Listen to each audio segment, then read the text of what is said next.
ಕ್ರಿಸ್ತ ಯೇಸುವಿನಲ್ಲಿ ಪ್ರಿಯ ಸಹೋದರರು ಮತ್ತು ಸಹೋದರಿಯರೇ, ನಮ್ಮ ಕರ್ತನಾದ ಮತ್ತು ರಕ್ಷಕರಾದ ಯೇಸು ಕ್ರಿಸ್ತನ ಅಮೂಲ್ಯ ನಾಮದಲ್ಲಿ ನಿಮಗೆ ವಂದನೆಗಳು.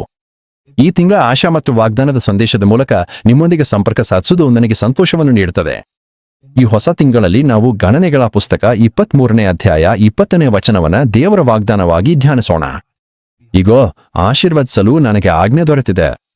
ಅವನು ಆಶೀರ್ವದಿಸಿದ್ದಾನೆ, ನಾನು ಅದನ್ನು ಹಿಂತಿರುಗಿಸಲು ಸಾಧ್ಯವಿಲ್ಲ. ದೇವ್ರು ಯಾರನ್ನಾದ್ರೂ ಆಶೀರ್ವದಿಸಿದ್ರೆ ಅದನ್ನು ಯಾರು ಬದಲಾಯಿಸಲಾರರು ಅಥವಾ ನಿಲ್ಲಿಸಲಾರು. ಇವು ದೇವ್ರು ಹೇಳ್ಸಿದ್ ಮಾಕ್ರು.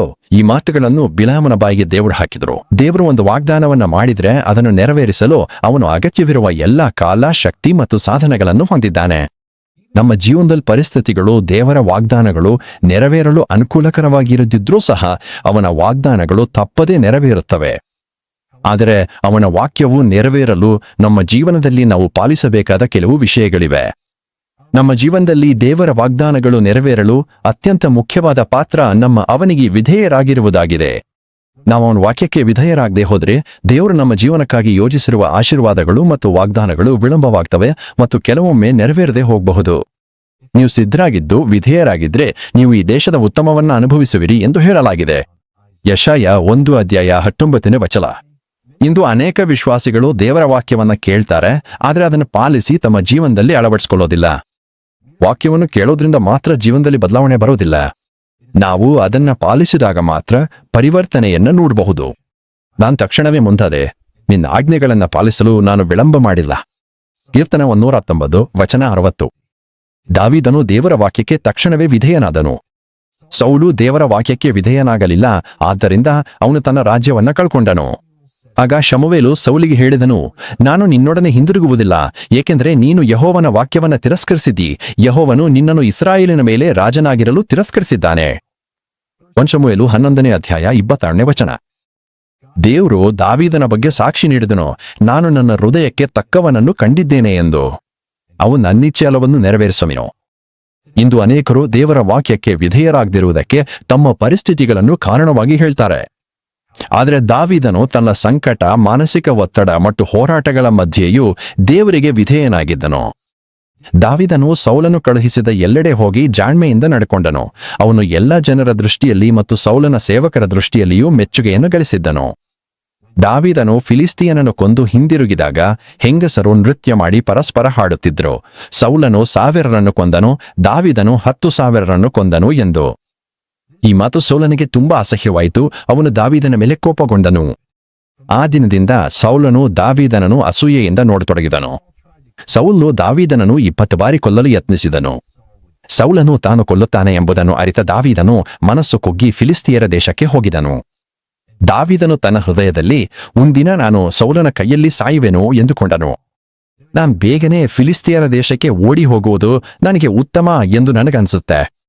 ಆದ್ರಿಂದ ಸೌಲನು ನನ್ನ ಬಗ್ಗೆ ನಿರಾಶನಾಗಿ ಇಸ್ರಾಯೇಲಿನ ಯಾವ ಭಾಗದಲ್ಲೂ ನನ್ನನ್ನು ಹುಡುಕೋದಿಲ್ಲ. ಹೀಗಾಗಿ ನಾನು ಅವನ ಕೈಯಿಂದ ತಪ್ಪಿಸಿಕೊಳ್ಳುತ್ತದೆ. 1 ಶಮುವೇಲ 27 ಅಧ್ಯಾಯ 1ನೇ ವಚನ. ಅಂಥ ಪರಿಸ್ಥಿತಿಗಳಲ್ಲಿ ದಾವೀದನಿಗೆ ಸೌಲನನ್ನು ಕೊಲ್ಲಲು 2 ಅವಕಾಶಗಳು ಬಂದಿದ್ವು.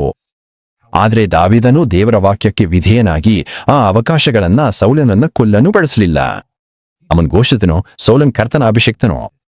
ಕರ್ತನ ಅಭಿಷೇಕಿಸಿದ ಸೌಲನ ಮೇಲೆ ನಾನು ಕೈ ಹಾಕುವುದಿಲ್ಲ ಎಂದು ನಾನು ನಿರ್ಧರಿಸಿದ್ದೇನೆ. ಇದೇ ಮಾತುಗಳಿಂದ ಅವನು ತನ್ನ ಜನರನ್ನು ಕೂಡ ನಿಯಂತ್ರಿಸಿ ಸೌಲನ ವಿರುದ್ಧ ಎದ್ದೇಳದಂತೆ ತಡೆಯುತ್ತಿದ್ದನು. ದಾವೀದನು ದೇವರ ವಾಕ್ಯಕ್ಕೆ ವಿಧೇಯನಾಗಿದ್ದರಿಂದ ದೇವರು ಅವನನ್ನು ಉನ್ನತ ಸ್ಥಾನಕ್ಕೆ ಏರಿಸಿದ್ರು. ಸೌಲನು ತಾನೇ ದಾವೀದನಿಗೆ, ನೀನು ಖಂಡಿತವಾಗಿಯೂ ರಾಜನಾಗುತ್ತೀಯೇ, ಇಸ್ರಾಯೇಲಿನ ರಾಜ್ಯವು ನಿನ್ನ ಕೈಯಲ್ಲಿ ಸ್ಥಾಪಿತವಾಗುತ್ತದೆ ಎಂದು ಹೇಳಿದನು. ಕರ್ತನು ದಾವೀದನನ್ನು ಅವನ ಸುತ್ತಲಿರುವ ಎಲ್ಲಾ ಶತ್ರುಗಳಿಂದ ರಕ್ಷಿಸಿ ಅವನಿಗೆ ವಿಶ್ರಾಂತಿ ನೀಡಿದಾಗ ದಾವೀದನ ಹೃದಯದಲ್ಲಿ ಕರ್ತನಿಗೆ ಮಂದಿರವನ್ನು ಕಟ್ಟಬೇಕೆಂಬ ಮಹಾನ್ ಆಶಯ ಹುಟ್ಟಿತು. ಇದು ನಿಜಕ್ಕೂ ಒಂದು ಮಹತ್ವದ, ಉನ್ನತವಾದ ಆಶಯವಾಗಿತ್ತು.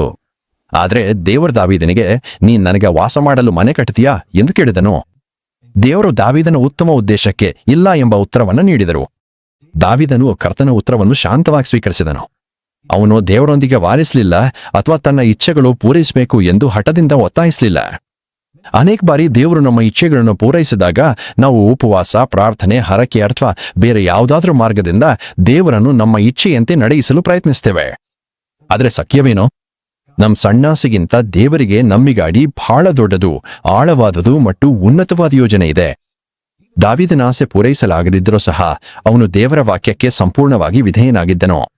ಆ ವಿಧೇಯತೆಗೆ ಪ್ರತಿಫಲವಾಗಿ ದೇವರು ದಾವಿದನಿಗೆ ಅದ್ಭುತವಾದ ವಾಗ್ದಾನವನ್ನು ನೀಡಿದರು. ಕ್ರಿಸ್ತನು ದಾವಿದನ ವಂಶದಿಂದಲೇ ಹುಟ್ಟುವನು ಎಂಬ ವಾಗ್ದಾನವನ್ನು ದೇವರು ನೀಡಿದರು. ನಾನು ನನ್ನ ಜನ ಇಸ್ರಾಯೇಲರಿಗೆ ನ್ಯಾಯಾಧೀಶರನ್ನು ನೇಮಿಸಿದ ಕಾಲದಿಂದ ನಿನ್ನ ಎಲ್ಲಾ ಶತ್ರುಗಳಿಂದ ನಿನಗೆ ವಿಶ್ರಾಂತಿ ನೀಡಿದ ನಂತರವೂ ಕರ್ತನು ನಿನಗೊಂದು ಮನೆ ನಿರ್ಮಿಸುವನೆಂದು ಕೂಡ ಹೇಳ್ತಾನೆ. ನಿನ್ನ ದಿನಗಳು ಪೂರ್ಣಗೊಂಡು ನೀನು ನಿನ್ನ ಪೂರ್ವಜರೊಂದಿಗೆ ವಿಶ್ರಾಂತಿ ಪಡೆಯುವಾಗ ನಿನ್ನ ನಂತರ ನಿನ್ನ ಸಂತಾನವನ್ನು ನಿನ್ನ ದೇಹದಿಂದ ಬರುವವನನ್ನು ನಾನು ಸ್ಥಾಪಿಸುವೆನು ಮತ್ತು ಅವನ ರಾಜ್ಯವನ್ನು ಸ್ಥಿರಪಡಿಸುವೆನು. ಅವನು ನನ್ನ ಹೆಸರಿಗಾಗಿ ಒಂದು ಮನೆ ನಿರ್ಮಿಸುವನು. ನಾನು ಅವನ ರಾಜ್ಯದ ಸಿಂಹಾಸನವನ್ನು ಸದಾಕಾಲ ಸ್ಥಾಪಿಸುವೆನು. ನಾನು ಅವನಿಗೆ ತಂದೆಯಾಗಿರುವೆನು, ಅವನು ನನಗೆ ಮಗನಾಗಿರುವನು. ಅವನು ದೋಷ ಮಾಡಿದರೆ ನಾನು ಅವನನ್ನು ಮಾನವರ ದಂಡೆಯಿಂದ, ಮಾನವರ ಮಕ್ಕಳ ಹೊಡೆಯುವಿಕೆಯಿಂದ ಶಿಕ್ಷಿಸುವೆನು. ಆದರೆ ನಾನು ಸೌಲಿನಿಂದ ತೆಗೆದುಕೊಂಡಂತೆ ಅವನಿಂದ ನನ್ನ ಕರುಣೆ ದೂರವಾಗುವುದಿಲ್ಲ. ಅವನನ್ನು ನಾನು ನಿನ್ನ ಮುಂದೆ ತೆಗೆದು ಹಾಕಿದ್ದೇನು. ನಿನ್ ಮನೆ ಮತ್ತು ನಿನ್ನ ರಾಜ್ಯವು ನಿನ್ಮುಂದೆ ಸದಾಕಾಲ ಸ್ಥಾಪಿತವಾಗಿರುತ್ತದೆ.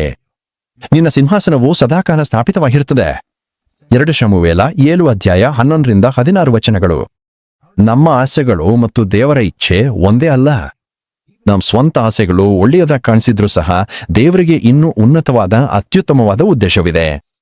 ನಾವು ದಾವಿದನಂತೆ ದೇವರ ವಾಕ್ಯ ಮತ್ತು ಇಚ್ಛೆಗೆ ವಿಧೇಯರಾಗಿದ್ದರೆ ದೇವರ ಪರಮ ಯೋಜನೆಗಳು ನಮ್ಮ ಜೀವನದಲ್ಲಿ ನೆರವೇರುತ್ತವೆ. ನಿಮ್ಮ ಜೀವನದಲ್ಲಿ ತಡವಾದಂತೆ ಅಥವಾ ಅಡ್ಡಿಯಾಗಿರುವಂತೆ ಕಾಣುವ ಅವನ ವಾಗ್ದಾನಗಳು ಸಹ ನೆರವೇರುತ್ತವೆ. ಪ್ರಭು ಯೇಸು ಕ್ರಿಸ್ತನ ಕೃಪೆ, ತಂದೆಯ ಪ್ರೀತಿ ಮತ್ತು ಪರಿಶುದ್ಧಾತ್ಮನ ಸಂಗಡಿಕೆ ನಿಮ್ಮೊಡನೆ ಇರಲಿ. ಆಮೆನ್.